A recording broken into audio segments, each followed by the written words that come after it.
Good evening, everyone. Welcome to another engaging session of the Talk 2.0. Today, we delve into a timely and thought-provoking topic: disaster misinformation, the hidden threat during crisis. Our speaker, Anuraj, will guide us through the complex and often dangerous world of misinformation during disasters. From natural calamities to pandemics, he will explore how false information spread, the consequences it can have on communities and the response efforts, and what can be done to combat it effectively. Without further ado, let's welcome Anuraj to stage to take us through this critical and eye-opening discussion.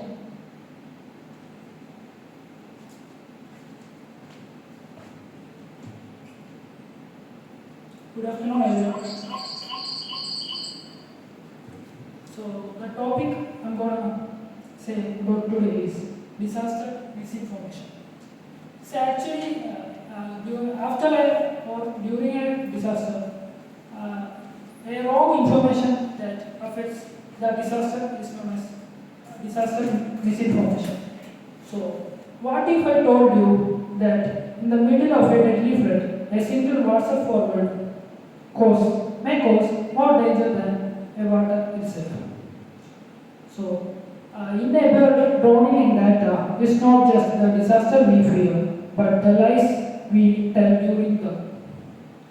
In a world today, I want to talk about an invisible disaster that travels faster than the storm, that is misinformation. Let's define the concept. Disaster misinformation is a false or misleading information that spreads during or after disaster. It can be natural, biological, or man-made or digital. So this information spreads through words of mouth, social media, and even mainstream news, causing confusion, panic, and sometimes even death. So the misinformation can be categorized into different types. Those are false warnings, which means that fake, fake tsunami alerts, false earthquake predictions. Next one is misleading health advice. Like due to this information, that is misinformation, it may cause health degradation. Like drink bleach to cure cold.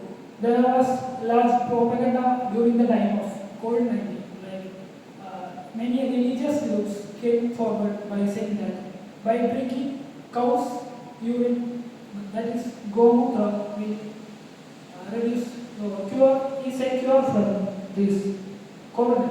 So like that, this is a misleading health advice. Next one is scapegoating. This disaster happened because of a specific religion or a community.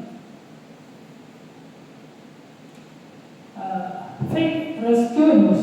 Helicopters are coming when they aren't. So people used to say that someone is coming to help them, but they are not actually coming. Political manipulation. Disaster narratives used for votes, power, or blame. Like some political parties and all use this disaster for gaining more votes and gaining more crowds. And in disaster management, misinformation isn't just noise, it's a threat multiplier. Next, I would like to tell about some real life examples that took place, which mainly focusing on disaster misinformation. So those are the first one is Kerala floods during 2018. As we all are familiar with this case. So there were several fake. So actually I was also there in Kerala during this time. So many WhatsApp groups were flooded with this misinformation. Not just flooded updates, but with fake rescue numbers and missions. People climbed the rooftop waiting for helicopters that were never sent. Like misinformation came in the form of rescue operation. Precious hours were lost, lives were lost. Next case is during the time of COVID-19.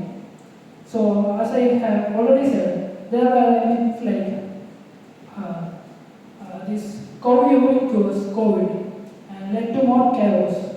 Also, from 5G towers are spreading the virus to so we saw infodynamics as deadly as a virus itself. People delayed hospital visit, took untested medicine and attacked healthcare workers based on this WhatsApp rumors. Next one is an example of Bureau port explosion during 2018. So there are many fake news about these cases. Within hours, many conspiracy theories came forward. Like it was someone said that it was a missile strike, a secret weapon depot, which is spread like a wildfire. Actually, it was not the case. Actually, there was many containers of nitrate out there, which caused the explosion.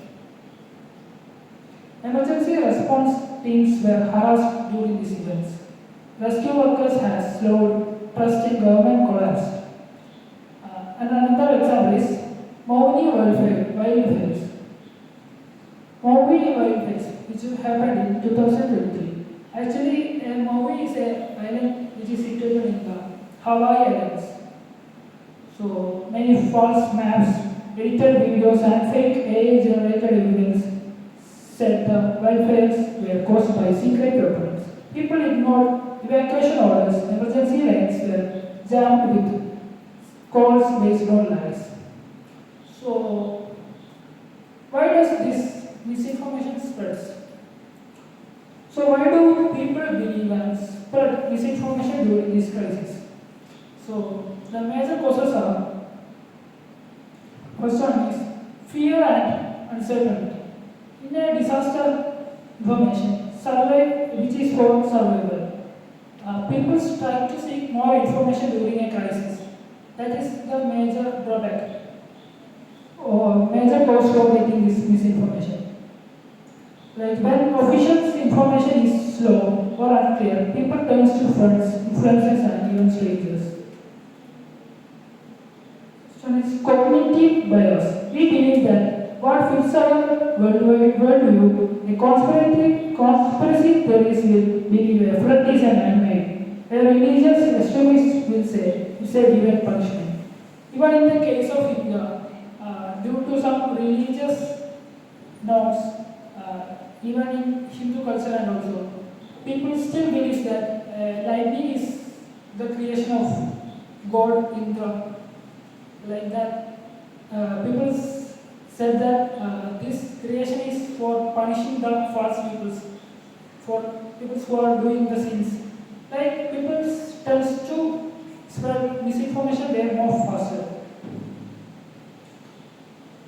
Information backup.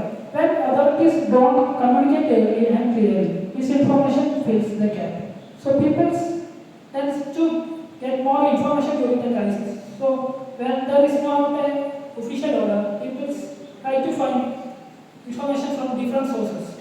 So this may cause misinformation and which is leading to greater chaos. Virality and algorithms.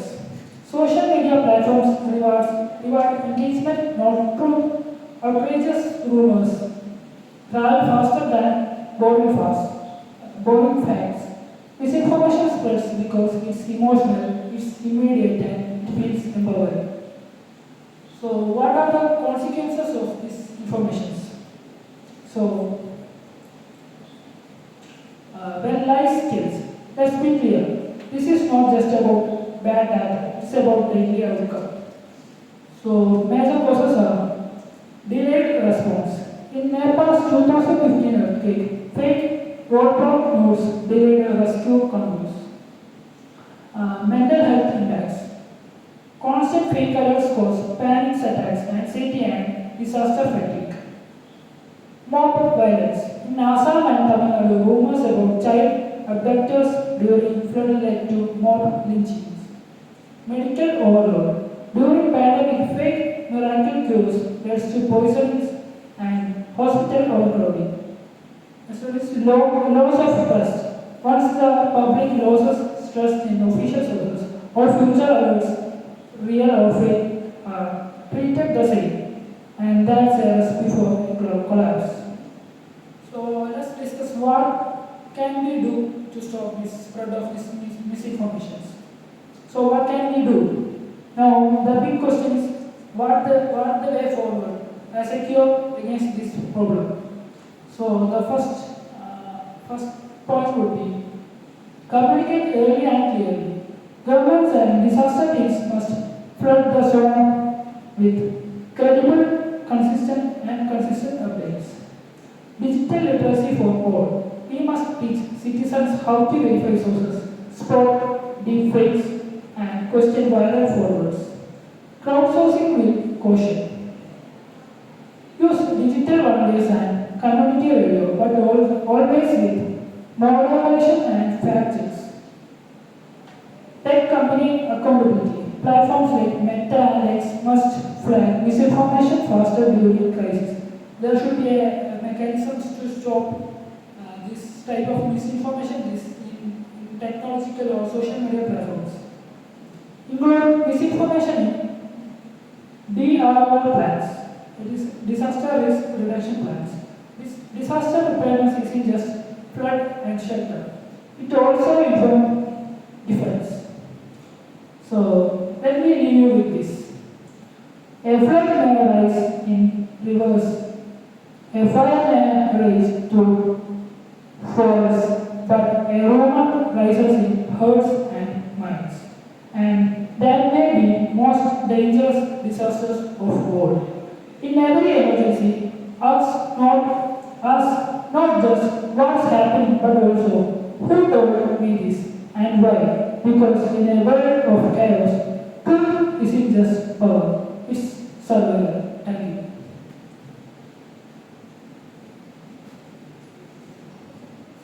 If anyone has any questions, please feel free to ask now.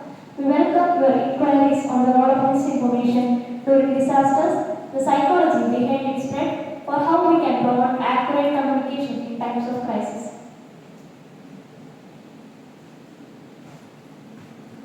Yes, anyone have any questions? Yes. Yes. So recently we have heard about the capsize of MSC Alsa 3 ship. In that we heard that the fishes around there are not edible due to the capsize and the leakage of oil.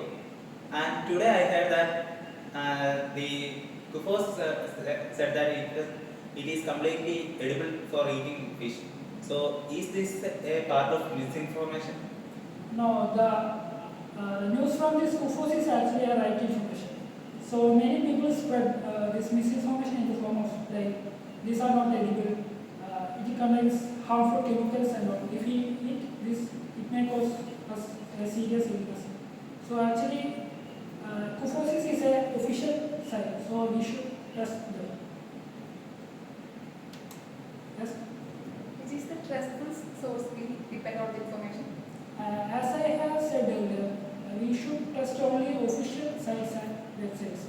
Like we should trust the governments, other agencies like United Nations, and like police forces, and what they say, we should only listen to them, not like fake WhatsApp messages or from any other social media.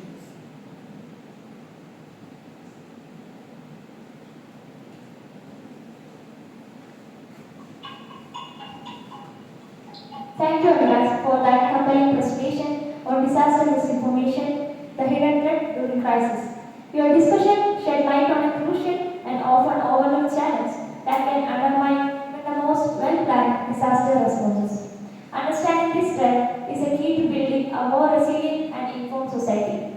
With Deep Talk 2.0, we continue to explore critical topics that shape our world and our ability to respond to its challenges. Wishing everyone a safe and informed evening and see you all in the next session.